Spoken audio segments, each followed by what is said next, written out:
Evan Smith here for Princeton TV. Evan Smith here for FightCornerNews.com. Can you talk a little bit about how these type of playoffs might prepare you for a potential Yankee playoff series down the road? I think anytime you get at bats, it's good. That was your first fight since 2012. What initiated that? I think it's just him trying to spark something, maybe. You guys moved the puck really well tonight. Can you talk to me a little bit about that? Yeah, I thought guys did a great job just controlling, being confident with the puck, making play. I feel like you guys have had a lot of leads go into the fourth quarter this year that have dissipated. Is a lot of that clock management, or what can you guys do to improve upon that? Just have bigger leads. Tell me a little bit. You fought Bernard. What kind of champion is he? What do you think he's going to bring to this fight on November 8th? Can you just talk to me a little bit about what it's like to be back today? I haven't seen it in a number of years, and look at this incredible stadium. It's been a busy year. Is Superman still your favorite role to play? Or? Well, yeah, of course. I mean, when you have something like that's a seminal role, it's fantastic. But now I'm Supergirl's dad. So how about that? That's what happens. What do you think the biggest need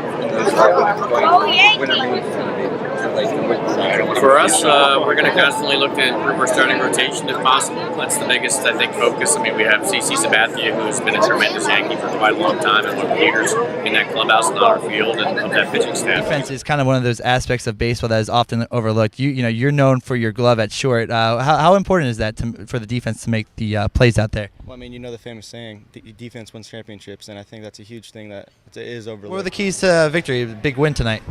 I would say our offensive line, honestly. The first drive, we ran the ball down the middle all the way down. They're a veteran group, and they're really good, and it shows. Big win tonight. How do you take this win moving forward?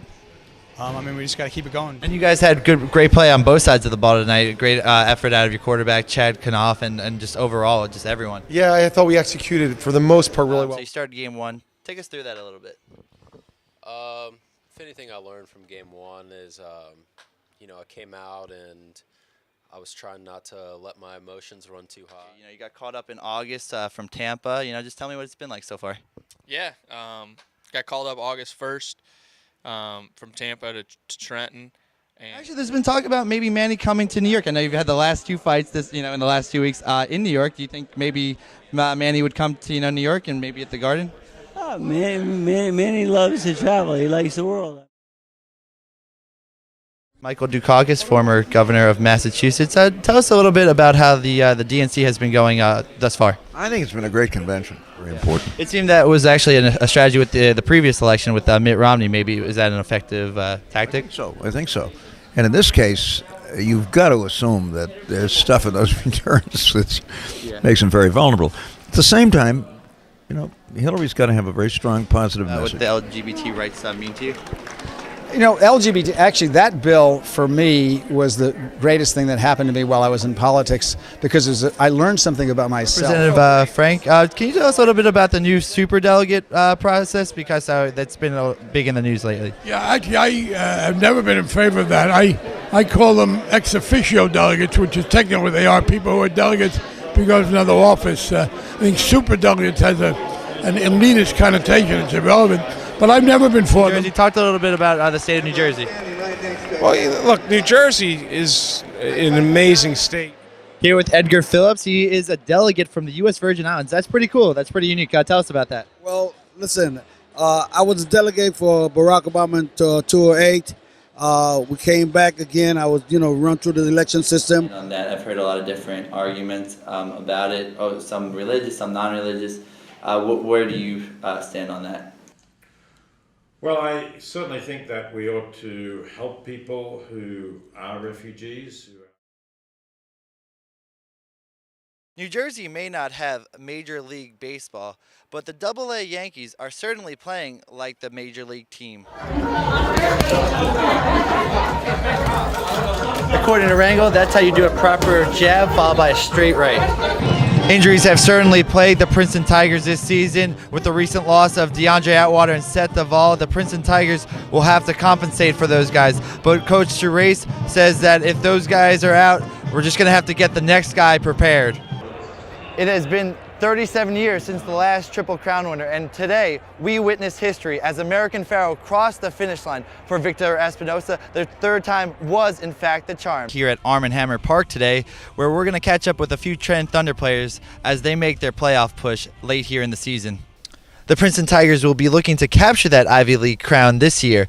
Cornerback Anthony Gaffney says that the expectations are high for this team as they are looking to bounce back from what they considered a down year. Here at the Gennady Golovkin David Lemieux press conference where things just wrapped up, but both fighters were adamant about making this fight, and it is a reality. It's going to happen on October 17th right here in the Mecca of Boxing, Madison Square Garden. It's midterms week here on Princeton University's campus. Students are anxious but composed. One student I spoke with said she is nervous, but she is ready for the challenge. Evan Smith reporting for Princeton Community TV. Coach Coughlin says this game is worth 2. Coach Coughlin and the New York Giants are preparing for one of the biggest weeks of the season. Currently, they hold the division lead by a narrow margin with a record of 5-5. The defense will have to step up, with Kirk Cousins heating up in the last few games. Safety Brandon Merriweather says the defense just has to be consistent and play their game. You play your game. You be consistent. You play the defense the way it's designed to play. You know, you don't make up things, and you don't. You know, you make the play when they come to you. The Princeton Tigers will be looking to capture that Ivy League crown this year.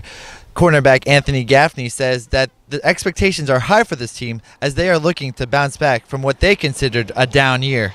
For me, I expect big things from the team. Obviously, the consensus is we had a pretty down year last year, but that doesn't matter. We're moving forward. We had a lot of guys here over the summer. Everybody getting better, getting bigger, faster, stronger. Guys working at home. I'm excited. I think we got a lot of guys back, a lot of depth, a lot of older players, some young guys coming in making some noise. The Board of New Jersey Transit voted over the summer to raise fares by 9%, and commuters who take the service are not happy about the decision. It's absolutely crazy. Like the train service is not great. It gets delayed all the time. I don't know how they're going to manage to justify to keep increasing the price. The justification for the move? A $60 million budget gap that the organization is facing. The extra revenue will prevent massive layoffs across the board and also stop service cuts from being made.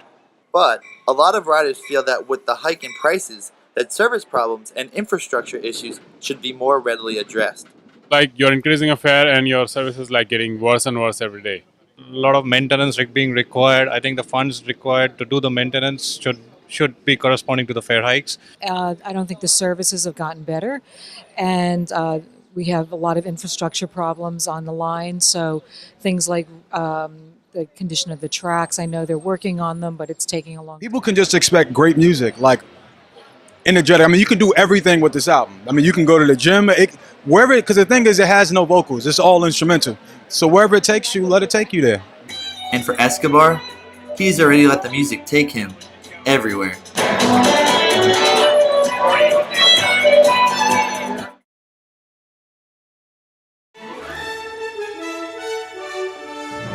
This is the CBS Evening News. Good evening. I'm Evan Smith. Today, major U.S. corporations lined up behind the opening to Cuba. MasterCard, Cisco, Marriott, Pepsi, Caterpillar, and Major League Baseball expressed interest in doing business there. It won't happen right away, but the Cubans we talked to today are just as eager in terms of American relations. It's been 54 years that they've been frozen in time. Scott Pelley reports from Havana. For all any Cuban can tell, Detroit hasn't made a car since 1961. Chevys and Fords, familiar to Eisenhower and Sinatra, live forever. Congress slapped the trade embargo on Cuba in 1960, and only Congress can lift it. Today, some members said they will try to keep that from happening. Here's Nancy Cordes. This is the kind of deal you get when you send your speechwriter to negotiate with a tyrant. Republican Senator Marco Rubio took his opposition to Miami today, where he was joined by a group of Cuban Americans. And what if Congress does lift the embargo? Vicente Arenas in Miami looks at the prospect for American businesses.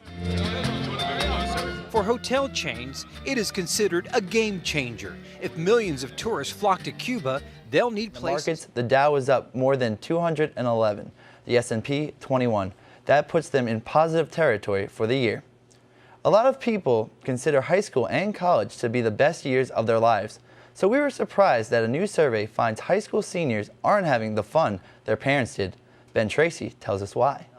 Now he's using those same skills to make someone look like himself again. Here's Juliana Goldman. Wow. Voila.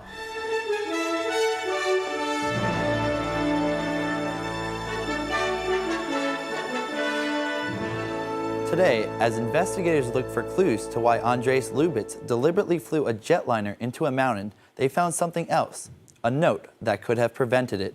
And at the crashing in the French Alps, crews continue the difficult task of recovering remains of the 150 who died. We have a series of reports. First, Alan Pizzi in the co-pilot's hometown. 2 people are missing following a gas explosion in New York City yesterday. 24 hours later, the ruins were still smoldering. 4 buildings were damaged or destroyed. Nearly 24 people were hurt. Officials say the explosion may have been caused by a worker improperly tapping the gas line. There is a growing backlash against a law signed yesterday by the governor of Indiana. Supporters of the law say it protects religious freedom, while the opponents say it legalizes discrimination. Here's Adriana Diaz. This is really about limiting the authority of the government to intrude upon the religious freedom of every Hoosier of every faith. Governor Mike Pence signed the Religious Freedom Bill that protects individuals and businesses from government interference when following their religious beliefs. Adriana Diaz reporting. Senate Democratic leader Harry Reid announced today he will not run for a 6th term. Reid is 75 and still recovering from injuries after he fell while exercising. He lost the majority leadership position when the Republicans took back the Senate. Chuck Schumer of New York is likely to succeed Reid as Democratic leader. Overseas, Yemen is becoming the main front in a battle between the 2 main factions of Islam. Today, forces led by the Sunni Kingdom of Saudi Arabia accelerated their attack on Shiite rebels who are backed by Iran. More now from David Martin. Arab warplanes dropped hundreds of bombs on rebel targets in Yemen in an air campaign that dwarfs the bombing of ISIS in Iraq and Syria. David Martin reporting. While the U.S. is backing Sunni Arabs in Yemen, in Iraq, it's fighting on the same side as Shiite militias who've been helping the Iraqi army, which is trying to kick ISIS out of Tikrit. Holly Williams is following this. U.S.-led airstrikes. And that's the CBS Evening News for tonight. Until next time, I'm Evan Smith. Good night.